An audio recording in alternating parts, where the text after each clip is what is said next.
नव्या दमानं उभारी घेत महाराष्ट्राच्या मनोरंजनासाठी सुरू झालंय सन मराठी, जिथे दमदार पदार्पणासोबत असेल एक धमाकेदार स्पर्धा.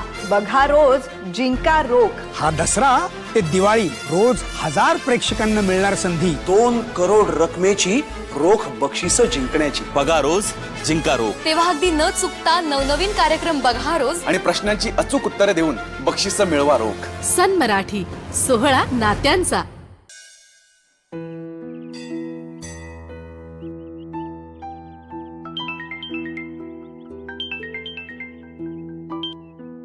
आवनी बोल. अरे हायस कुठं तू? मंदिरात. मंदिरात? का बरं? आता तूच विचार का बरं म्हणून. तूच सांगितलं ना रोज एक दिवा लावायला, त्याप्रमाणे आता दिवा लावला आणि निघतोय. आणि ऐका सगळ्यात महत्वाचं, तू सांगितल्याप्रमाणे ना मला गावातून एक स्थळ आलंय ना एखादी मुलगी नजरेत भरली. बघू नजरेत येते का तर. अरे नजरेत येण्यासाठी आपली नजर तीक्ष्ण असावी लागते. एक मिनिट वहिनी, तुला मी करतो फोन नंतर. पाहिलं तर दिसेल नाही तर फसेल.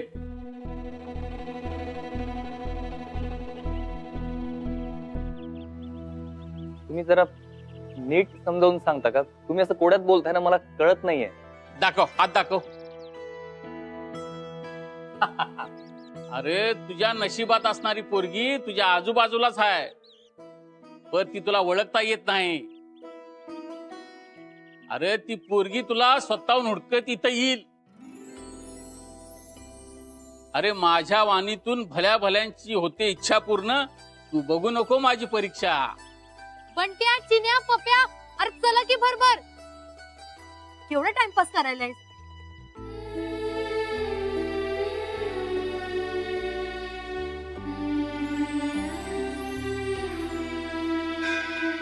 सानी सानी सानी सारे गरे सानी कसा निध निध निध नि सानी द पद मनी.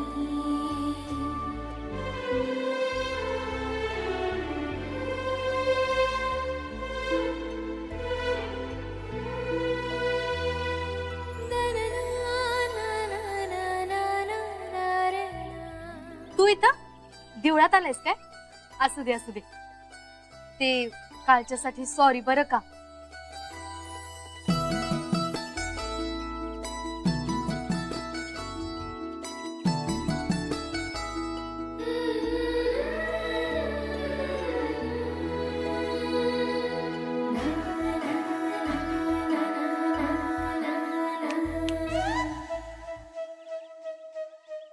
काय झालं? तू मंदिरात कशी? मी? अरे मी देवासमोर दिवा लावायला आलते. बरं झालं तू भेटलास. कालच्यासाठी सॉरी बरं का. काय झालं? तुला राग आलाय का? अरे खरंच सॉरी. आपण एक काम करूयात, तू मला शिक्षा दे. अरे काय झालं दे की. एक काम करते, मी उठा बशा काढते. हा घे रे. तू मला शिक्षा देत नाही ना, आता मी स्वतःला शिक्षा करून घेते आणि हीच माझी शिक्षा. अगं याची काहीच गरज नाही. फक्त एक काम कर. काय? यापुढे मला हेल्मेट म्हणू नको.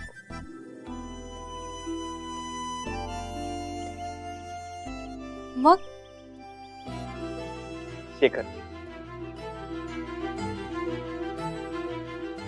मी अंबिका.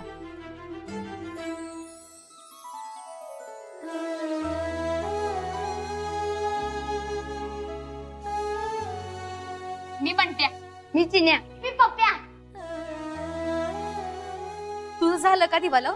हो ना, हे काय आताच दिवा लावला आणि यांच्याकडे भविष्य बघत होतो. भविष्य? कसलं भविष्य आणि कसलं काय? तू एवढा शिकलेला आहेस आणि तरी पण भविष्य भविष्यावर विश्वास ठेवतोस वय? अरास काही नसतं. भविष्यावर विश्वास नाही म्हणणारे या जगात कितीतरी असले तरी आपल्या आयुष्यात काय होणार आहे हे जाणून घ्यायची इच्छा प्रत्येकाच्या मनात कुठे ना कुठेतरी असतेच. राईट, अशी इच्छा असतेच. अंबिका तू पण ट्राय कर ना, दाखव ना एकदा हात. मला काही भविष्य वगैरे ऐकायची इच्छा नाहीये नग. अगं आंबे थांब. अगं ते एवढं म्हणतात तर दाखव की हात बघू काय आहे तुझ्या नशिबात. वय आंबे दाखव की. नाही रे बाबा, मला नाही दाखवायचंय. तुम्ही येणार आहे का मी जाऊ? अगं थांब थांब. अगं दाखव की एवढी सगळी म्हणतात तर. अंबिका, ठीक आहे, आता मी म्हणतो म्हणून नाही, पण तुझे छोटे मित्र म्हणतायत म्हणून तर दाखव एकदा. काय हरकत आहे? बरं बाबा, आता तुम्ही सगळे एवढं म्हणताय म्हणून दाखवत्या.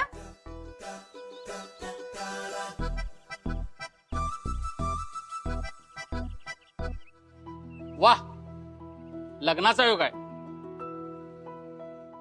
तुझ्या नशिबात सरकारी नोकरदार आहे. सरकारी खात्यात काम करणारा पोरगा तुझा नवरा होणार आहे. पण तो या गावचा नाही आहे. अरे वा, मी सुद्धा एक सरकारी अधिकारी आहे आणि या गावातला सुद्धा नाहीये. सरकारी अधिकारी म्हणजे त्याच्यासारखा सामान्य अधिकारी आंब्याच्या आयुष्यात येणार होय. हे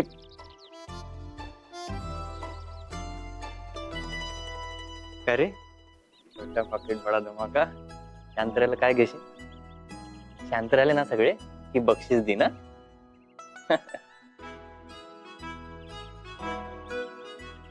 हे एवढंच नाही तर तुझं तुझ्या भावावर प्रचंड प्रेम आहे, अगदी जीवापाड. तुझा भाऊ आणि इतर घरातली सगळी तुझ्यासाठी काहीही करू शकतात. परंतु तुम्हा भावंडामध्ये कितीही प्रेम जिव्हाळा असला, लग्नानंतर तुझं आणि तुझ्या भावाचं नातं संपेल.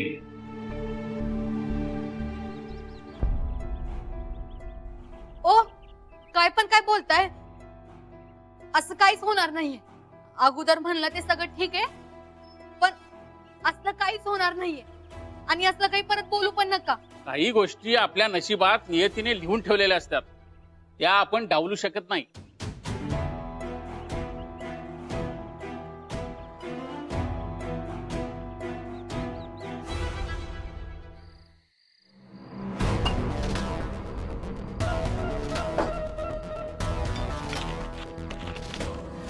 ये काय करायला लागलाय? एवढी पिशील? हा, देवदास व्हायचंय वे तुला? बारो मिळाले नाही, मग काय करू? त्याच्या अरे खोळ्या, ते देवदास नव्हतं शान, कुचकामी होतं ते. काय केलं सांग बघू त्यानं मला पारोला मिळवायला. जेव्हा बोलायची वेळ आली तेव्हा याची शेपूट लिव्हर सडून मेलं त्याच्या मारे. पारो नाही, चंद्रमुखी नाही, आता दुपाटणं आलं त्याच्या दुपाटणं. आणि तू त्याचा आदर्श ठेव.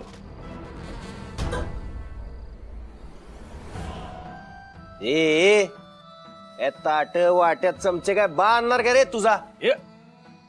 गप बस की. काय गडी माणसाच्या जाळ काढालायस? आज दुपारी पण एकाला मारलंस म्हणून कळलं मला. असं करू नको बाबा. ही हायत ही माणसं जर सोडून गेली का नाही तर तुला चुलीपाशी बसून रांधायला लागल आणि मला वट्ट्यापाशी भांडी घासत बसायला लागेल. अहो मग काय करू काय मी नाना? ए मातोश्रीला घराबाहेर हाकलून दिलं तुम्ही, तसं तिला बी काय नाही आणि त्यांना बी काय नाही. आपण बसलोय दोघं इथं बोंबलत, आणि त्यांनी त्या जयाचा वाढदिवस थाटामाटात साजरा केला. करू द्यात, थाटा माटात वाढदिवस साजरा करू द्यात. मी पण त्यांच्या आयुष्याची राख रांगोळी करून ढोल वाजवला नाही की नाही तर रंगराव नाना नाव सांगणार नाही.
गुड मॉर्निंग अण्णा दादा. सुप्रभात आंबे. अण्णा दादा, कुणी काय पण म्हणो,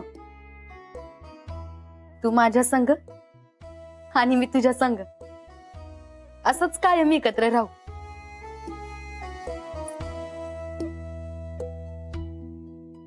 मी तुझ्यापासून किती पण लांब गेले ना तरी हे लॉकेट आपल्याला आठवणी देत राहते.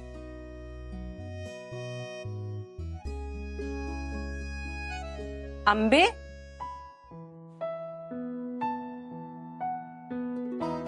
काय ग खुळ्यागत अशी एकटीच काय बडबडायलीस? हे बघ, याच्या संग बोलत होते. अगं कसलं भारी आहे हे गळ्यातलं. आता एक सेकंद पण अण्णादादा माझ्यापासून लांब जाणार नाही. आभाळातनं देव जरी आला तरी तुम्हाला दोघांना वेगळं करू शकणारच नाही. वय की नाही आऊ? होय तर. तू लई नशीबवान आहेस, जयासारखा भाऊ मिळालाय तुला. आत्या, तुझं आणि बाचं पण असंच नातं होतं काय ग? ह्याच्यापेक्षा भारी होतं. खरं? अगं मग काय खोटं सांगायलंय वय?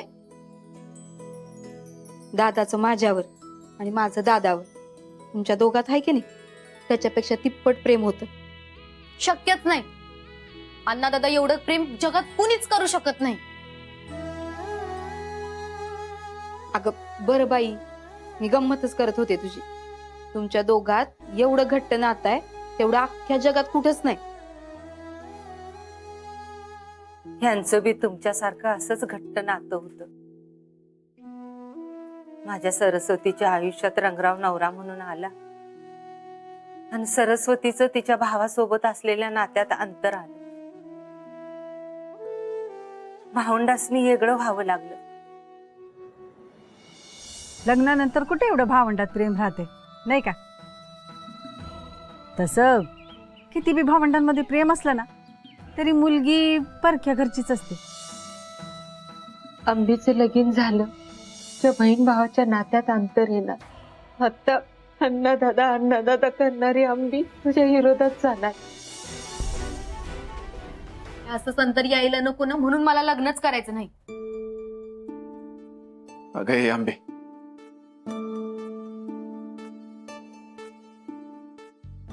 आबा आणि आत्याच्या नात्यात नानांमुळे अंतर आलं खरं, पण आपल्या नात्यात तसं काय होणार नाहीये. मी तुझ्यासाठी असा मुलगा बघ जो आपल्या नात्याची कदर कर, तुझ्या प्रेमाची कदर कर. आत्या, आजी, काय सारखं सारखं लग्नाचं लावलंय? तुम्हाला मी नकोशी झाले ना? व ठीक आहे, मग मी आता अशा मुलाशी लग्न करल जो मला पण आवडला पाहिजे आणि माझ्या अन्नदादाला पण. आणि ते या जन्मात तरी शक्य नाही. त्यामुळे ह्यो विषय बंद. तुला आवडलेला आणि जयाला आवडत असा मुलगा असेल तर लगीन करणार ना? व अगं ते नंतर ठरवू, पण त्याआधी मला पसंत पडल असा मुलगा शोध. आता ते तुम्हाला पण माहिती अवघड आहे. तुम्ही प्रयत्न करून बघा, तोपर्यंत मी झोप काढते. झोप काढणार? चल उठ, आवर आता. अण्णा दादा 5 मिनिटं झोपू दे की. अरे ते स्वप्न राहिले ते बघून उठती. अगं हे थांब. आत्या, आजी, तुम्हाला माहित नसेल पण आंबीला अजिबात गुदगुल्या होत नाही. अण्णा दादा, हा बघ, हे बघ, हे बघ, हे बघ, हा, हे बघ, हे बघ, हे बघ, हे बघ. सरपंच साहेब, हो सरपंच साहेब, जरा बाहेर या. न्याय करा हो आमचा. बाहेर या. आले आले, आमचा न्याय करा मला. नाना ना नाही, रंगरावची येते.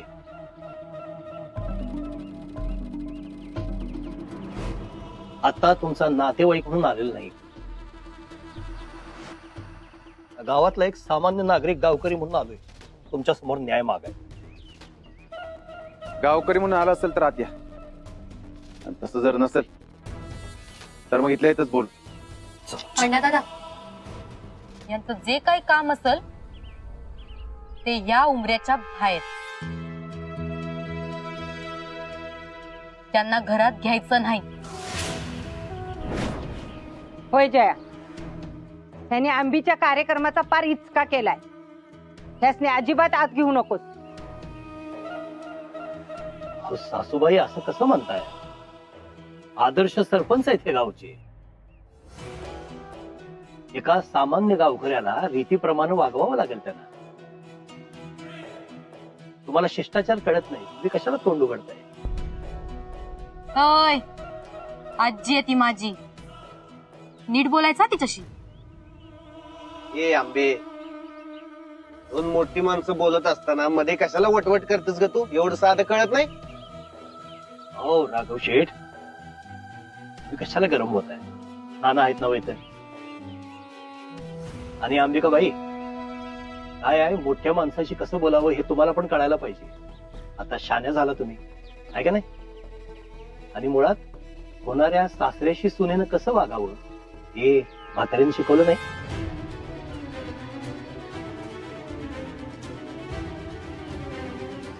नाना, तुम्ही इथं मार्ग काढायलाय का वाद घालायलाय? नाही म्हणजे तसं असलं तर चाललो बघा मी. एवढ्या आदबीनं, प्रेमानं, सन्मानानं बोलायला लागलोय सरपंचाबरोबर. एक वंगाळ शब्द बोललोय का सांग? अहो मग नीट आणि मुद्द्याच बोला. बोलूया, आपल्याला काय. सरपंच साहेब, आमची स्वतःची एकुलती एक हक्काची बायको तुम्ही तुमच्या घरात इथं डांबून ठेवली. तिला तेवढं लगुलग आमच्या घरला परत पाठवाना आणलंय, एवढं आमचं म्हणणं आहे. कसं आहे, आत्यावर कसली जबरदस्ती केलेली नाही. ती इथं स्वतःच्या मर्जीने राहते, परत जाण्याचा प्रश्नच येत नाही. आणि ती इथं एकाएकी का निघून आली हे सांगू का समद्यांना? हा, ठीक आहे, त्या आता स्वतःच्या मर्जीने इथं आल्यात, इथंच राहणार म्हणतात, राहू द्या. आमचं काय म्हणणं नाही. फक्त त्यांना कायम इथंच राहायचं असलं, आमच्या नावचं जे मंगळसूत्र त्यांच्या गळ्यात आहे का नाही, एवढं काढून आमच्या हातावर द्या, म्हणजे आम्ही गरीब माणसं रिकामी. नाना, अहो तुमचा घरचा मॅटर आहे, गावावर कशाला करताय? आमच्या घरचं असं काय राहिलंय? सगळं चव्हाट्यावर आले की बचाळे काका काय बोला लागलाय खिडकी उघडून. अहो नाना, पोरग लग्नाला आलंय आणि तुम्ही काडी मोडची भाषा करायलाय. अहो आत्या आता तिच्या मर्जीनं घर सोडून आल्या, तेव्हा तुम्ही दुसरा पर्याय शोधा. हा, तुमच्याकडे आहे काय पर्याय? एकाला दोन पर्याय आहेत आमच्याकडे. पर्याय क्रमांक 1, सरस्वतीबाईंनी त्यांच्या गळ्यातलं मंगळसूत्र काढून आमच्या हातात ठेवावं, आमचा मार्ग मोकळा करावा. नाहीतर पर्याय क्रमांक 2, आमचे सुपुत्र राघव साहेब यांच्या बरोबर अंबिकाबाईंचं लग्न लावून द्यावं. म्हणजे आता सरपंच म्हणून आणि भाऊ म्हणून हा निर्णय तुम्ही घ्यायचा आहे.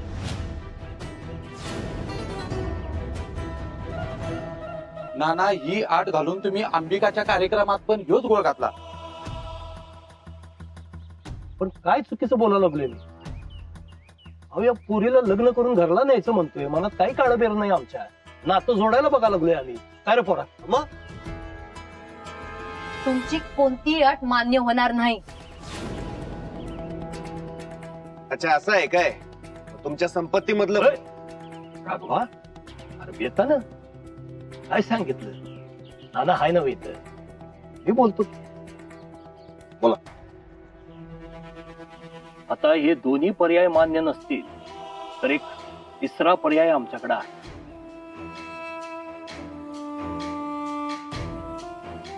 पण तो पर्याय सगळ्या गावासमोर सांगून आम्हाला काही दोन्ही घराण्याची बदनामी करायची नाही. पण आम्ही तो पर्याय आमच्या कुठला म्हणा, तुमच्याच सरस्वतीबाईंना सांगितलेलं आहे. तेव्हा त्यांना विचारून घ्या आणि जमतोय का बघा तिसरा पर्याय. काय तिसरी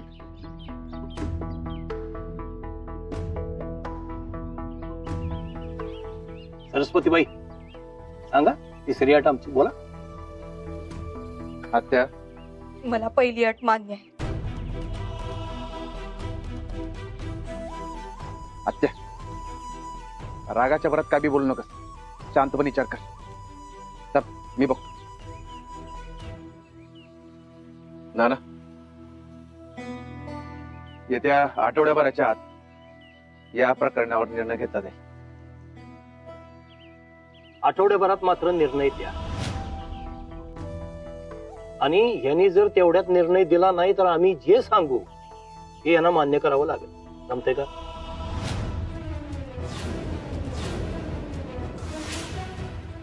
ठीक आहे. चालतंय. राघव शेठ निघूया. येतो सरपंच साहेब.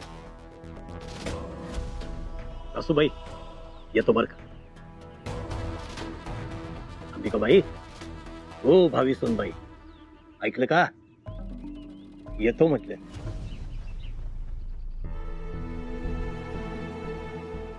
जया भाऊ मिटवून टाका एकदा, काय ते निर्णय घ्या.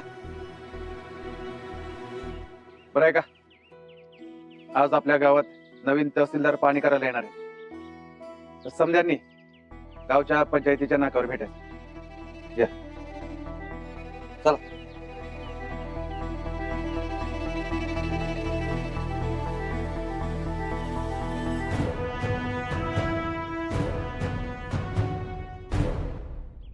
आता आपल्या आवडत्या मालिकेचे संपूर्ण भाग मालिका प्रसारित झाल्यानंतर लगेचच पाहू शकता पूर्णपणे मोफत फक्त सन नेक्स्ट वर.